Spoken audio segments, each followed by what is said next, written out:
All right, hello, Honors 110. So for today's class, we had two sets of readings. We had the short story by Nathan Englander, Free Fruit for Young Widows, as well as a selection of a few poems about mermaids by Matea Harvey. So I want to start out with Englander's story here. So for this one, right from the top, I wanted to start with a quote from page 4, where it reads, Israelis were trapped in a gray space that was called real life.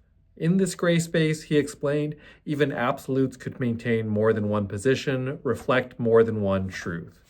And so short stories, works of fiction, typically do not have thesis statements, but this is a case where I think a story actually does have a pretty clear central message kind of established for us. And I would argue that quote that I just read about kind of the gray nature of things, about there being no moral absolutes, feels like it's at the heart of Englander's project here. So in this story, it's an unusual and kind of brutal story in a lot of ways, right? So it's scaffolded in kind of this out of order way where we start with kind of some just kind of historical information to set the scene, which I know sometimes risks losing students, although hopefully people kind of muscled their way through that and read. If you get even like halfway through the page, it gets significantly more narrative. But we have this scene where we have Shimmy with his friend Tendler. We have these soldiers sit down for lunch with them in their camp, mistakenly thinking that they're in their own camp there. And in fact, they're sitting with enemy soldiers. Tendler realizes exactly what's happened and executes them in short order. Shimmy is appalled by this and argues with his friend and ultimately is hitting him until finally Tendler kind of, for lack of a better way of saying it, puts him in his place, beats him into unconsciousness. And we get this as kind of a flashback because from there we immediately jump to what I would consider the present day of the story, where we have Shimmy is the father and he's hanging out with his son Edgar and he's telling him this story. And Edgar sort of doesn't understand why his father would be kind to this person who once sort of beat him down, why he would give Professor Tendler free fruit of all things. All of that. So the story progresses from there. We get a clearer narrative of Tendler's background, that he was, a victim of the Holocaust, taken at a young age, put in a concentration camp. When the camps were liberated, actually went so far as to literally hide beneath dead bodies in order to kind of protect himself because he wasn't sure what was happening. And then returns to his old home and finds that the servants who had worked for his family have taken over this space, and they seem to give him a warm homecoming. They welcome him, they give him dinner, so on and so forth. And then when he's out using the restroom, he overhears their conversation and comes to find out the welcome is actually not that warm, although they're explicitly kind of telling him they're happy to see him and so on and so forth.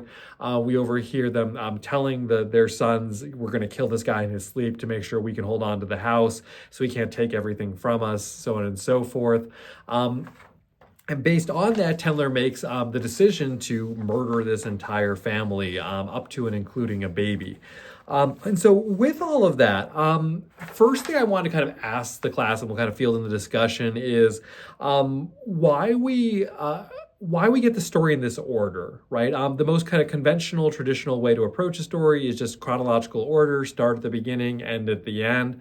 That's not at all what Englander does here. We have this one flashback, then we flash to the present, then we flash even further back in time, and then we ultimately flash back to the present, but kind of further into the future a little bit.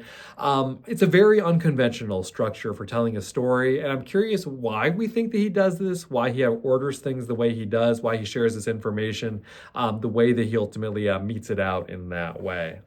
In addition to that, I wanted to get at sort of a question that's very hard to ask, but nonetheless, I think that this question is one that the story kind of, is demanding us to kind of consider, which is Tendler's choices, especially towards the end of the story when he kills the family, when he kills the baby. Was he justified in what he did? Were these the right choices to make? Ultimately, there's no absolute answer on this. It's all kind of a matter of kind of, personal perspective and moral values and so on and so forth. There were other options, right?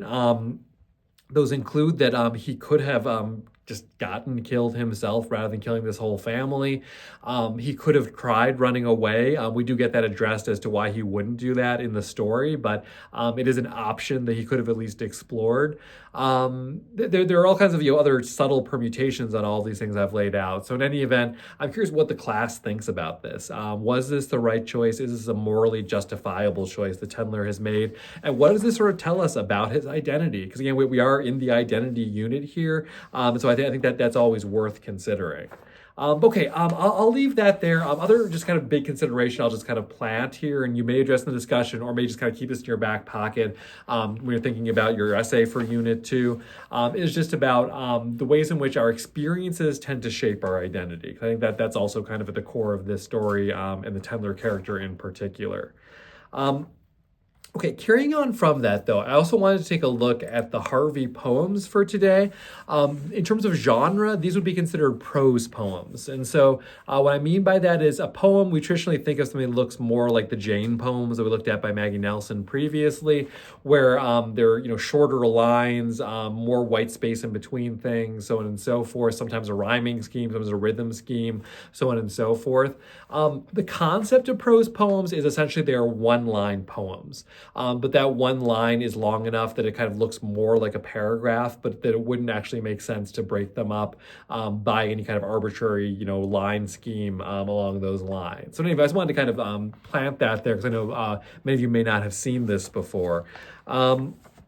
With that, I wanted to look through, so I think one element of the mermaid poems that's especially interesting is these images that accompany on the left side. This is how it's printed in the book. Although one thing I should note for clarification's sake is that they're generally silhouettes. So usually they're just completely black images except for like the little Swiss Army symbol we see on the very first mermaid. I know sometimes students read into the white space within the kind of the black images here. That's just a result of how it was scanned and how it kind of showed up. So that was really, I think, really to read into that. But okay, so with that, I'll pose this as one question, sort of what sense we make of the images. Do we recognize what the mermaid's tails are in each case? Just sort of what do we think of that?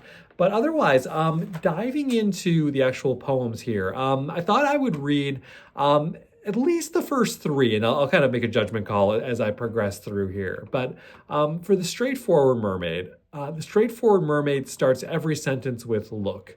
This comes from being raised in a sea full of hooks. She wants to get points 1, 2, and 3 across, doesn't want to disappear like a river into the ocean. When she's feeling despairing, she goes to eddies at the mouth of the river and tries to comb water apart with her fingers. The straightforward mermaid has already said to 5 sailors, "Look, I don't think this is going to work," before sinking like a sullen stone.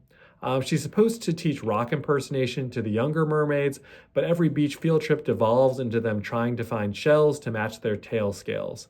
They really love braiding.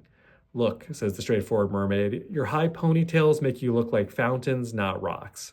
Sometimes she feels like a third gender, preferring primary colors to pastels, the radio to singing. At least she's all mermaid, never gets tired of swimming, hates the thought of socks. So for this one, I'll pose this as a question, I guess, just what we sort of make of the straightforward mermaid's character.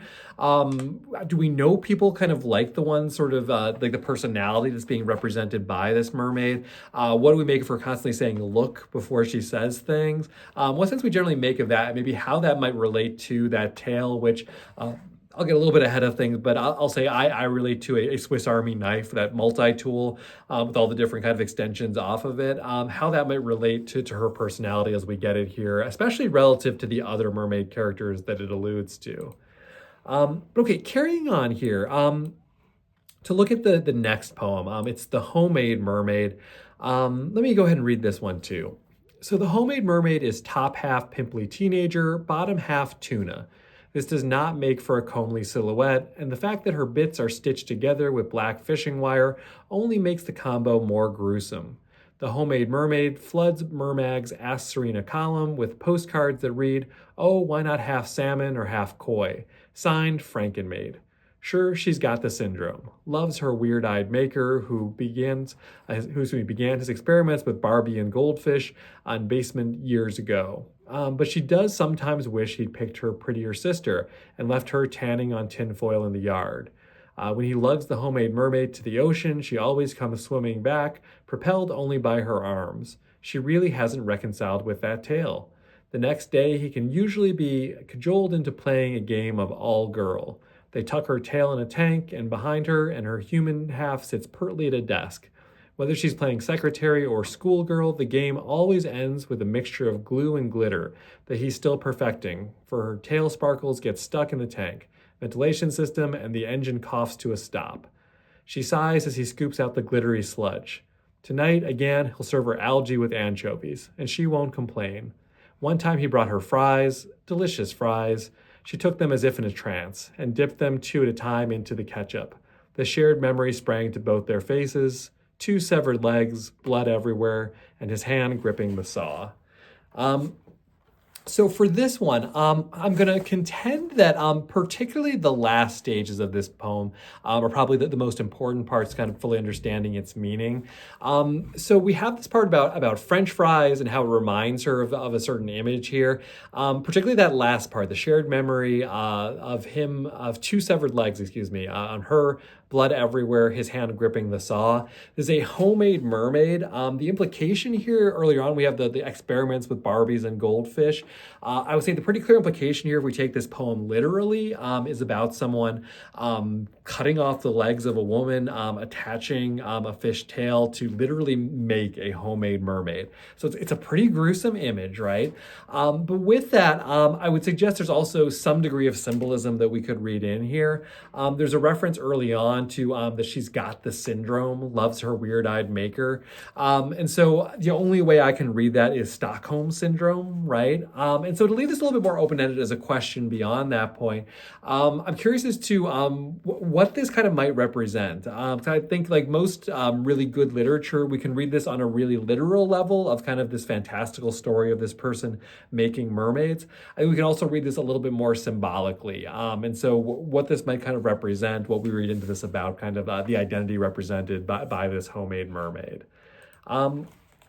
Carrying on here to the impatient mermaid. And actually, I'm not going to read this whole poem, but I'm going to start just at the very top.